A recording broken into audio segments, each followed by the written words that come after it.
In this 21st century, business ownership is not an option, but rather a necessity.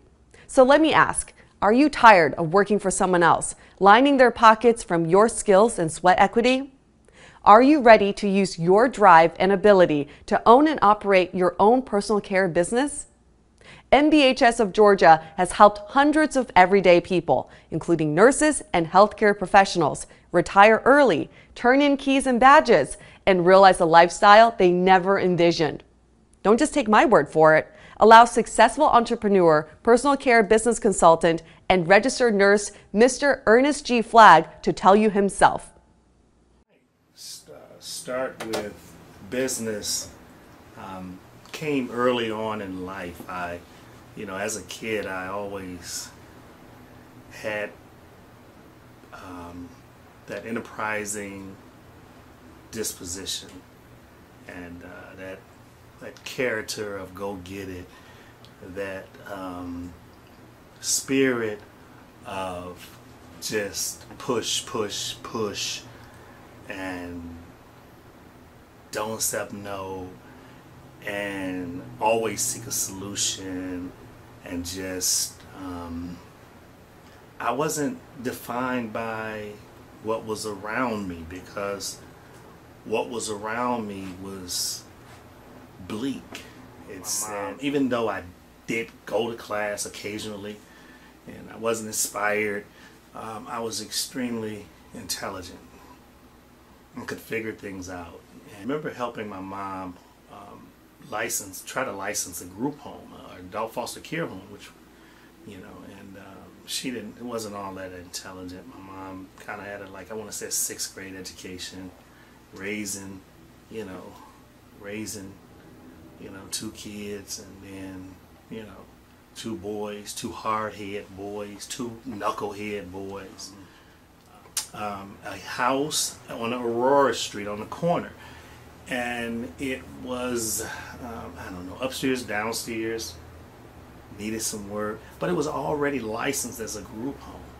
And a person that I knew, who I had been assisting in helping her with her business, developing different things, policies and procedures now for her.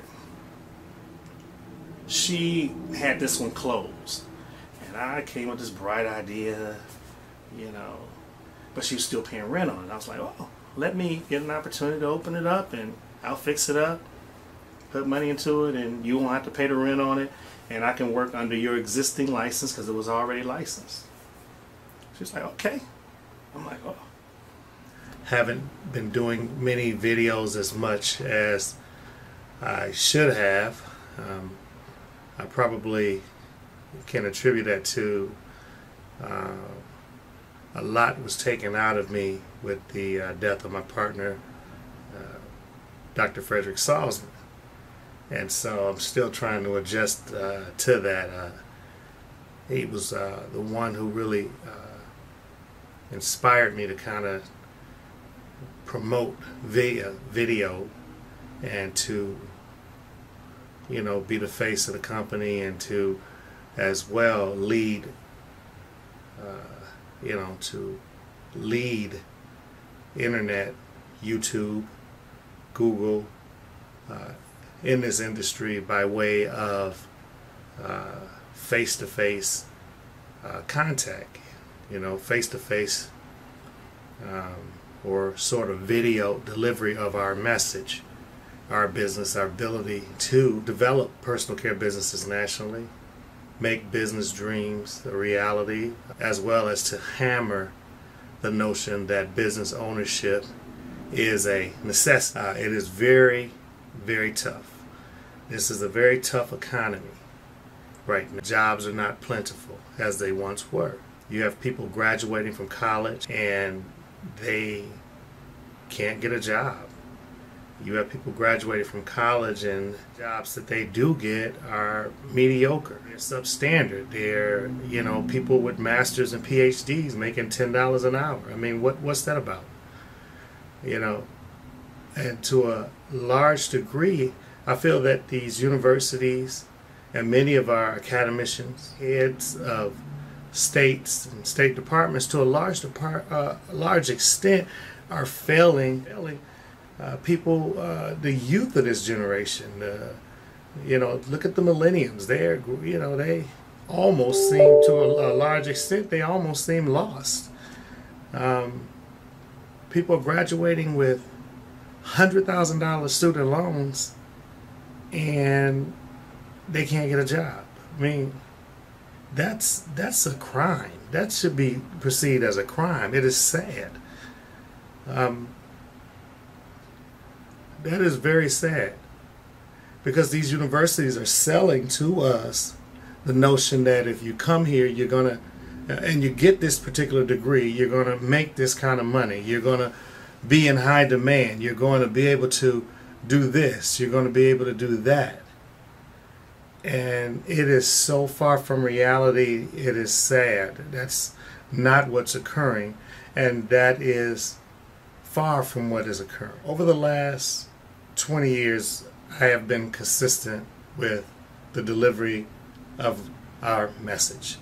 Business ownership is not an option, but a necessity. You must, in addition to having that 9 to 5, have something else going along. Something else along the lines, working to produce income, to produce revenue, so that when that job, when you really are ready to hang your coat up with that job, and that time will come. And don't think because you're in management, it makes a difference. I mean, management is what it is. It's an animal. You're a slave to the corporation. When they get tired of you, they can let you go. Or when you get tired of them, you will be more than ready to walk, run, or do what you need to do to get up out of there. Climb out a window, jump out a window. But that day will come. You will have to hang your hat up one day. Why does it have to be when you're 60 years old, 65 years old, half dead, broke down, hypertension, diabetes, your back is no longer good for you, you can't even appreciate the Social Security check that you've worked all these years for? It does not have to be that way. You don't have to retire at 65 or when Uncle Sam says you can retire. It doesn't have to be that way. There are people who are setting things up, putting pieces in place so that they can retire at ages 45, 50, 55 and call it the quits. And even earlier than that. As a nurse, as a healthcare professional, you really don't have a lot coming when you retire other than what you have put away, other than what you have invested. Because the system is set up that way. My team did not just fall into this particular arena. Having been in this business for greater than 20 years, I helped define this industry. Check my track record. We've been licensing personal care businesses in all states. We have licensed to today in more than 40 states. We are very good at what it is we do. Very good. We don't just simply have the academics to support it. We don't just have the credentials. Even myself, registered nurse, master's in public administration, and a whole bunch of other stuff. But the individuals that work on my team are awesome.